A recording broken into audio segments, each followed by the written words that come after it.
Magandang gabi, pambungad sa ating newscast. Nilinaw ng pamahalaan na mananatiling bahagi ng Exclusive Economic Zone o EEZ ng Pilipinas ang Escoda Shoal sa kabila yan ng pag-alis ng BRP Teresa Magbanwa sa disputed waters nitong weekend. Iginigit rin ng mga otoridad na humanitarian considerations ang dahilan ng pag-alis ng barko dahil bukod sa may ilang sira ang barko at masama ang panahon, nagkakasakit at gutom na ang tropa doon na umabot sa puntong tubig ulan na ang iniinom.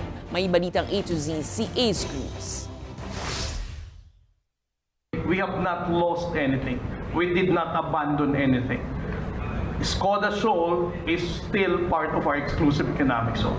Tiniyak ng National Task Force for the West Philippine Sea na walang isinukong teritoryong Pilipinas makarang pabalikin sa daungan nitong weekend ang BRP Teresa Magbanwa mula sa 5 buwan na pagbabantay sa Escoda Shoal o kilala rin sa tawag na Sabina Shoal.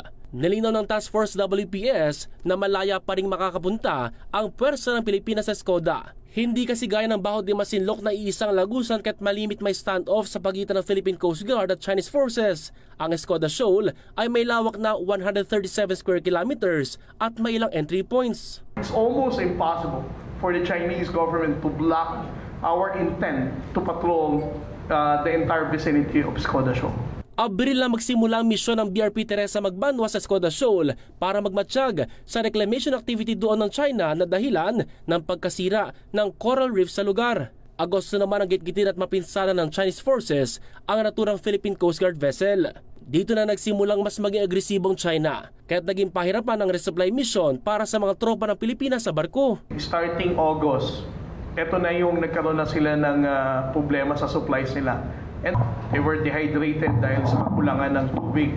And of course, the nutritious food. 4 at tauhan ng PCG sa barko ang nagkasakit na dahil sa matinding dehydration. Puwapalin na kasi ang desalinator machine o yung makinang ginagamit sa pag-filter ng tubig alat sa barko. Ang iniinom na lang nilang tubig came from the rainwater. No?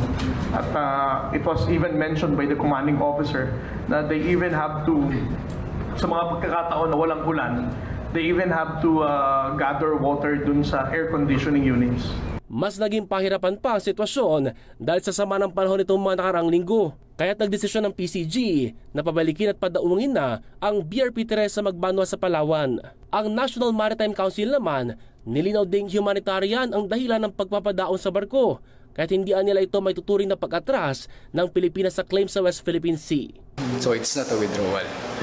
Baka akala kasi ng ating kababayan ay bumigay tayo, no? In fact, hindi. Nagmatigas tayo during the meeting sa Beijing. At our DFA stated that our presence will be maintained in the shoal. Patuloy rin daw ang pagdideploy doon ng ating puwersa. We have other Coast Guard vessels that as we speak right now may have been or may already been proceeding to Escoda Shoal. Sa ngayon, ligtas ng 4 na tauhan ng PCG habang tiniyak ng pamahalaan na magpapatuloy ang pagpapatrolya sa katubigan na sakop ng teritoryo ng Pilipinas. Para sa Balitang A to Z, Ace Cruz.